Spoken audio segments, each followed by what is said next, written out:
Hi everyone, in this tutorial I'm going to show you how to create flat vector ribbon banners like these using Affinity. We'll be working non-destructively with built-in shapes, text frames, and vector warp, allowing us to easily swap out the text as well as adjust the warp at any time.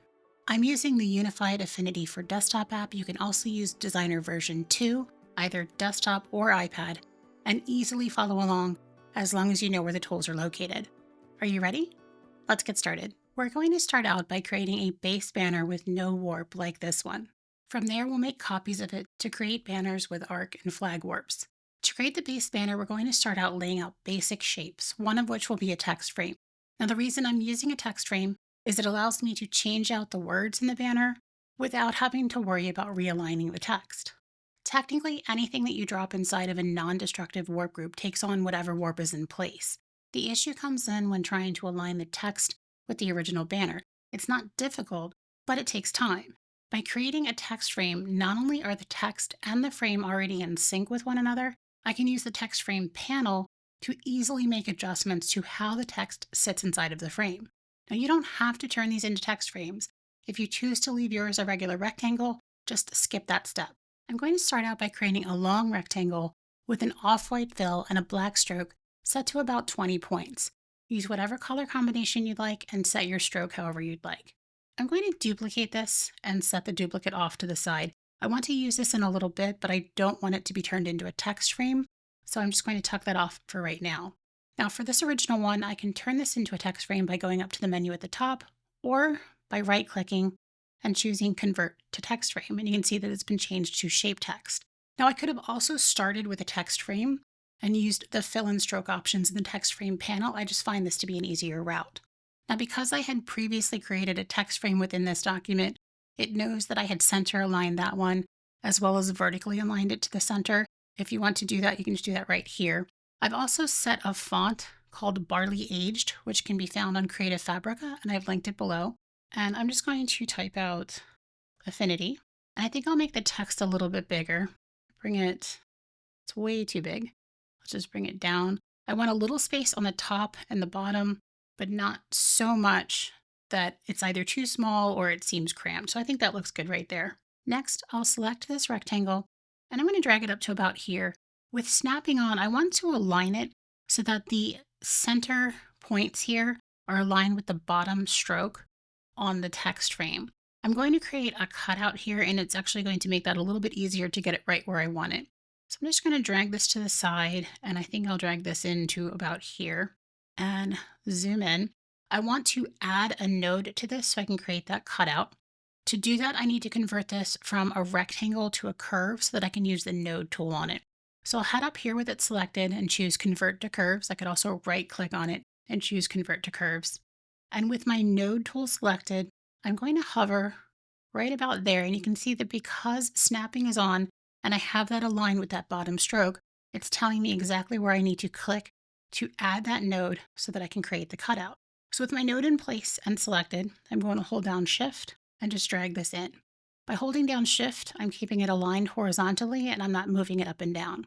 So I'll bring it to right about there. With my cutout in place, I want to move this behind my text frame. I can do that with Command or Control left bracket. I can drag it in the Layers panel, or I can go up to the Arrange options up here and choose back one. Next, I want to create that little triangle that gives it some depth. So let's back up here and you can see this one right here. So I'm going to use the pen tool for that. I want to deselect any shapes because I want to create an entirely separate shape. I'll select my pen tool. I could also hit P on my keyboard. And again, with snapping on, I'm going to hover so that I can see exactly where my strokes are on the other shapes, because I'm going to click. I'll bring it down to here and click, and you can see I'm getting that red and green line, and then I'll complete the shape.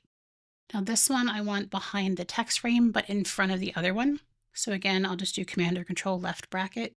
And now I've got the text frame on the top, that small triangle, and then my little flag shape there. I'm just going to duplicate those two shapes and move them to the other side rather than recreating them. So I'll select those two. I'm going to Command or Control J to duplicate them. I can go up to the contextual menu at the top here and choose Flip Horizontal. And then with my Move tool and snapping on, I'm going to hold down Shift and just drag this until I get it to the other side there, and it's going to snap into place. So that's my first banner, and again, this will become the base for the rest. I'm going to select all of my shapes and Command or Control J and just move this down here. That's going to be my copy. I don't need to group this up because I'm about to add a warp to it, which is automatically going to group it. But I'll take my banner here and Command or Control G to group it up and just set it off to the side here. We're going to use vector warp to create our additional banners. This warp is non-destructive and takes all of the shapes and places them inside of a warp group. And again, because it becomes its own group, I've left these ungrouped so that I have the shapes more accessible once they're warped. So I'm going to select all of my shapes and I'll go up to the vector menu at the top, down to new warp group, and I'm going to start out by creating a horizontal arc. So I'll click on horizontal arc and you can see that it's going to give me this upward horizontal arc to start. And that's because of this value here, set to 25%. The higher I drag that number, the deeper the arc upwards. And if I go lower and go into the negatives, it's going to give me the downward arc. So I can create two shapes out of the one. So I'm going to set this one to 15. And then to create the other one, the downward arc, I'll just drag, holding Alt down, and I can go right back into that non-destructive warp group by hitting A on my keyboard to get the node tool. And I'm just going to add a negative in front of that, and it'll give me the downward arc. Taking a look at the side shapes, I think it did a pretty good job of warping the tops of these to follow the warp here. I think these could use a little bit of help. Remember, these are non-destructive, which means my shapes are all accessible within the warp group. So I'm going to start with the one on the top here. I'll just open this up and I want to bend this one a little bit more. I want it to follow this a little bit more closely. So I'll select that left side. Now you can see the bounding box sits the way that it was before it was warped. I don't want to convert this to a curve, this entire warp group. If I did that, then the bounding box would follow the shapes. But if I convert the warp group, I lose the editability of the warp group. So instead, I'm just going to hit my node tool and I can adjust this bounding box and you'll see the change happen live to the shape. So really all I want to do is just kind of bend the bottom to follow this a little bit more. So I'll just hover there and just push it up just a bit. I'm going to go to the other side and do the same thing. So I'll select the right side. Again, the bounding box is sitting the way that it was before it was warped, but I can just push this path up and I'm all set. I'll head down to the bottom and the bottom warp is actually fine. I just want to push this down a little bit. So I'm going to select that shape and just drag down just a touch. I'll go to the other side and do the same thing on the right side. With our two horizontal arcs in place, let's move on to create some flag warps. I've gone ahead and pulled in another copy of my base layer. Now, technically, I could have created a copy of one of the arced banners and then brought the warp back to none.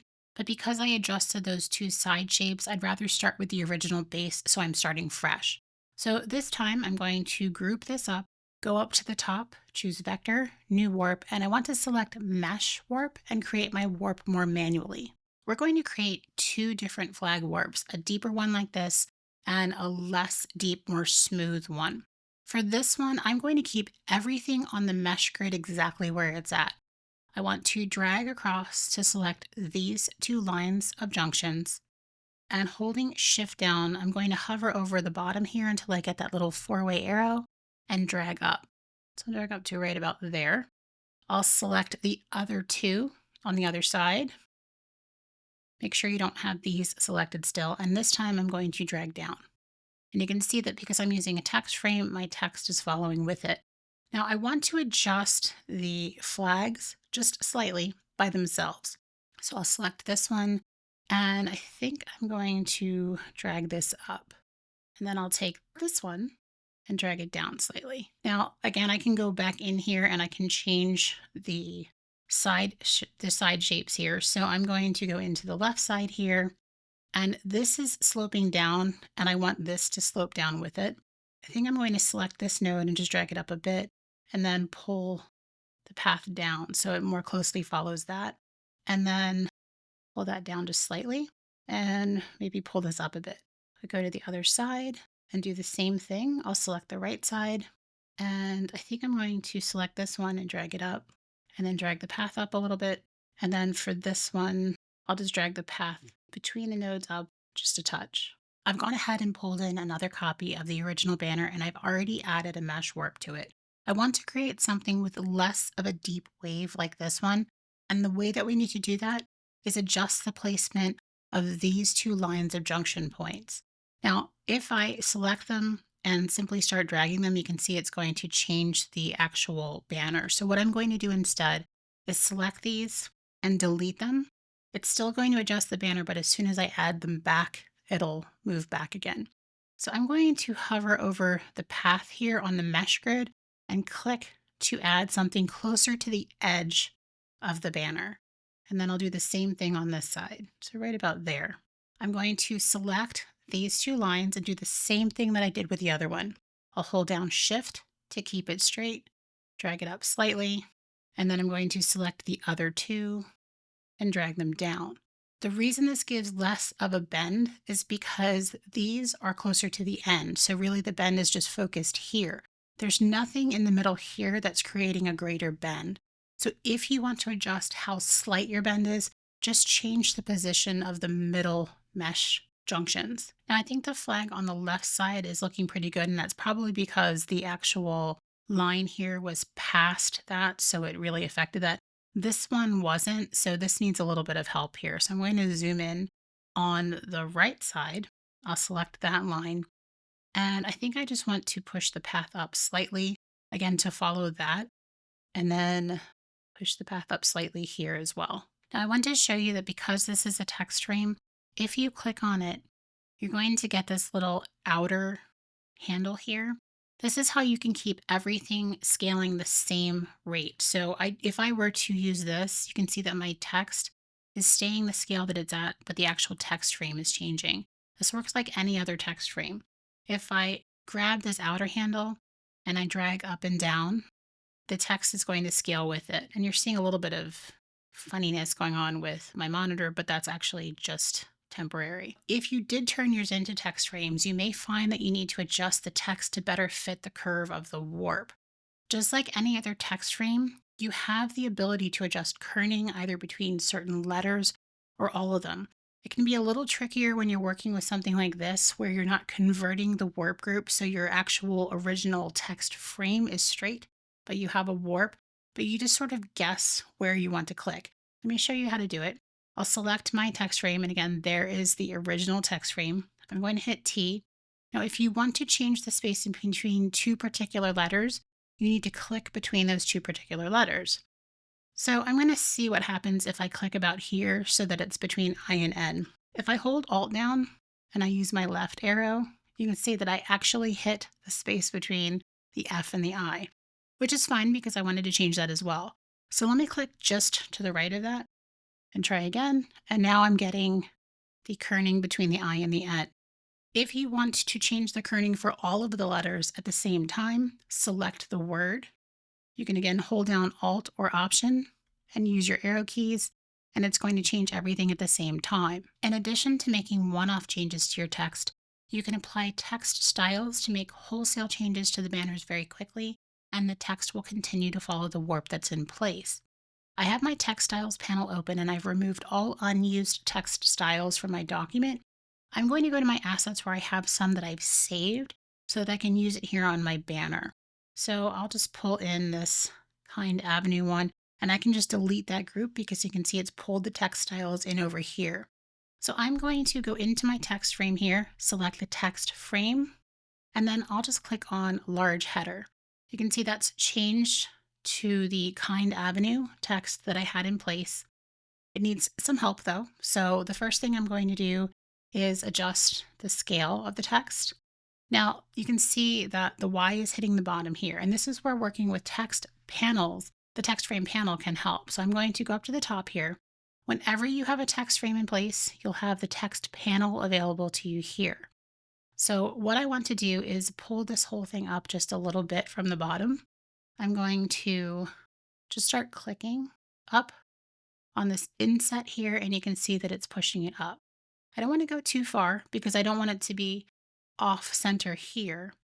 So maybe I'll bring it down to right about there.